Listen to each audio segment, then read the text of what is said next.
గత ప్రభుత్వం ఏదైతే డబుల్ బెడ్రూమ్ ఇళ్లని ప్రతిష్టాత్మకంగా తీసుకుంది, కానీ ఆ ఇళ్ల విషయానికి సంబంధించి పూర్తి స్థాయిలో ఫెయిల్ అయిందనేది ఇప్పుడు కాగ్ నివేదిక బయటపెట్టింది. పైగా కేంద్ర ప్రభుత్వం నుంచి వచ్చిన నిధులు మొత్తం కూడా దారిమళ్లాయని, ఆ తర్వాత లబ్ధిదారులను గుర్తించడంలో ఫెయిల్ అయ్యారని, పెద్ద ఎత్తున అవకతవకలు జరిగాయనేది అయితే కాగ్ నివేదిక నుంచి తెలుస్తా ఉంది కదా. రైట్, అవును. సో గత ప్రభుత్వం ప్రతిష్టాత్మకంగా ప్రారంభించిన డబుల్ బెడ్రూమ్ ఇండ్ల పథకంపై కాగ్ సంచలన నివేదిక ఇచ్చింది. ఈ పథకం అమలు, ఆర్థిక నిర్వహణలో అనేక అవకతవకలు జరిగాయని పేర్కొంది. కేంద్ర ప్రభుత్వ నిధులు దారి మళ్లాయని వెల్లడించింది. అసలు లబ్ధిదారులను గుర్తించడంలోనే గత ప్రభుత్వం విఫలమైందని పేర్కొంది. డిజైన్ల మార్పు, నిర్మాణ పూర్తి అయిన ఇళ్లను లబ్ధిదారులకు ఇవ్వకపోవడం వంటి చర్యల వల్ల ప్రాజెక్టు వ్యయం పెరిగిపోయింది అని తేల్చి చెప్పింది.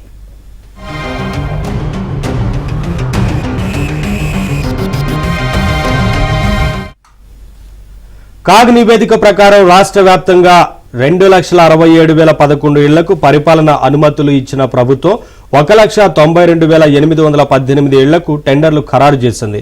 ఇందులో 2021 మార్చి నాటికి 92,423 ఇళ్లనే పూర్తి చేశారు. కేవలం 10,541 మంది లబ్ధిదారులకే ఇళ్లు కేటాయించారు. నిజానికి ఈ పథకం కింద గ్రేటర్ హైదరాబాద్ పరిధిలోనే 1,00,000 డబుల్ ఇళ్లు ఉండగా 6 ఏళ్లుగా వీటి నిర్మాణాలు పూర్తి కాలేదు. పూర్తయిన కొన్ని ఇళ్లను లబ్ధిదారులకు కేటాయించలేదు.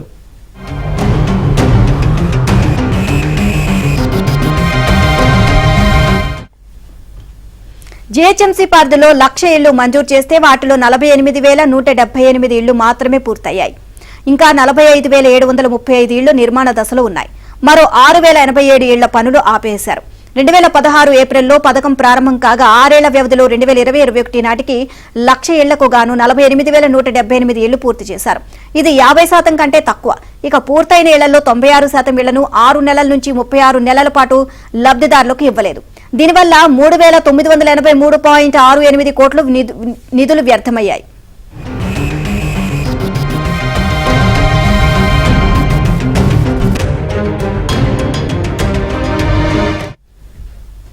డబుల్ బెడ్రూమ్ పథకం ఇళ్ల లబ్ధిదారులను అప్పటి ప్రభుత్వం 2022 మార్చి వరకు గుర్తించలేదు. దీంతో PMAY నిబంధనలు పాటించలేకపోయింది. ఫలితంగా ఈ పథకానికి కేంద్రం నుంచి 2-3 విడతల్లో రావాల్సిన నిధులు నిలిచిపోయాయి. లబ్ధిదారుల జాబితాలను సిద్ధం చేయకపోవడం, ఇటు అప్లోడ్ చేయకపోవడం వల్ల తొలి విడతగా కేంద్రం ఇచ్చిన నిధులు నిరర్థకంగా ఉండిపోయాయి. ఆ నిధులను వడ్డీతో సహా వెనక్కి తిరిగి ఇవ్వాలని PMAY సాధికార కమిటీ రాష్ట్రాన్ని ఆదేశించింది. దీంతో కేంద్రం నుంచి రాష్ట్రానికి రావాల్సిన 2,230.85 కోట్లకు గాను 1,110.14 కోట్ల సాయాన్ని కోల్పోవాల్సి వచ్చింది. అయితే 2015-16, 2017-18 మధ్య కాలంలో కేంద్రం నుంచి వచ్చిన 1,120.71 కోట్ల మొత్తంలో రాష్ట్ర ప్రభుత్వం TSHCL కు 556.21 కోట్లు మాత్రమే ఇచ్చింది. ఇక మిగిలిన 564.50 కోట్లను ఇతర పథకాలకు మళ్లించింది. అంతేగాక నిధులను ఇళ్ల నిర్మాణాలకు ఖర్చు చేయకపోగా కేంద్రాన్ని తప్పుడు యూసీలు పంపింది.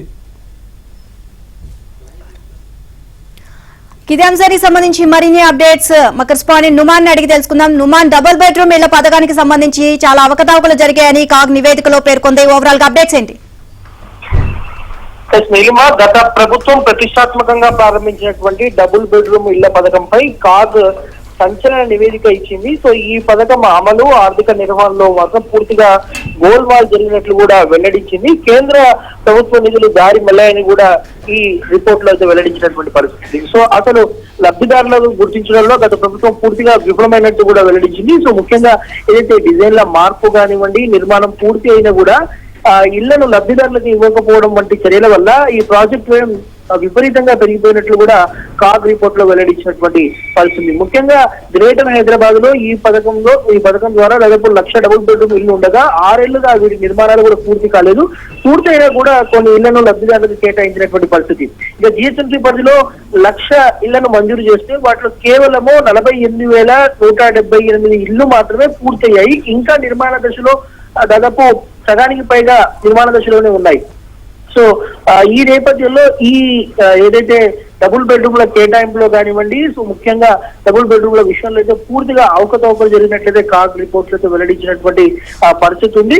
ముఖ్యంగా డబుల్ బెడ్రూమ్ ఇళ్ల పథకం ఏదైతే లబ్ధిదారులకు అప్పటి ప్రభుత్వం దాదాపు 2022 మార్చి వరకు గుర్తించలేదు. దీంతో ఏదైతే PYM నిబంధనలు పాటించలేకపోయింది. ఫలితంగా ఈ పథకానికి కేంద్రం నుంచి దాదాపు 2-3 విడతల్లో రావాల్సినటువంటి నిధులు అయితే పూర్తిగా నిలిచిపోయని చెప్పొచ్చు. ఇది కూడా ఈ రిపోర్ట్ లో వెల్లడించినటువంటి పరిస్థితి. సో లబ్ధిదారుల జాబితాలను సిద్ధం చేయకపోవడం వల్ల కానివ్వండి, ఆవాస్ స్టాఫ్ లో అప్లోడ్ చేయకపోవడం వల్ల కానివ్వండి, తొలి విడతగా కేంద్రం ఇచ్చినటువంటి నిధులు నిర్దాక్షిణ్యంగా నిండిపోయాయి. మొత్తానికైతే దీని వల్ల ఇటు GHMC మీద కూడా భారీగా భారం అయినటువంటి పరిస్థితి కనిపిస్తుంది. మొత్తానికైతే ఇటు కాగ్ ఇచ్చినటువంటి రిపోర్టు వల్ల మాత్రం గత ప్రభుత్వం ఎంతవరకు ఏ విధంగా ఫెయిల్యూర్ అయింది, డబుల్ బెడ్రూమ్ ఇళ్ల విషయంలో ఎంత గోల్మాల్ జరిగిందని మాత్రం పూర్తిగా ఈ విషయంలో ఈ రిపోర్ట్ ద్వారా అర్థమైందని చెప్పొచ్చు. Right, thank you Numan.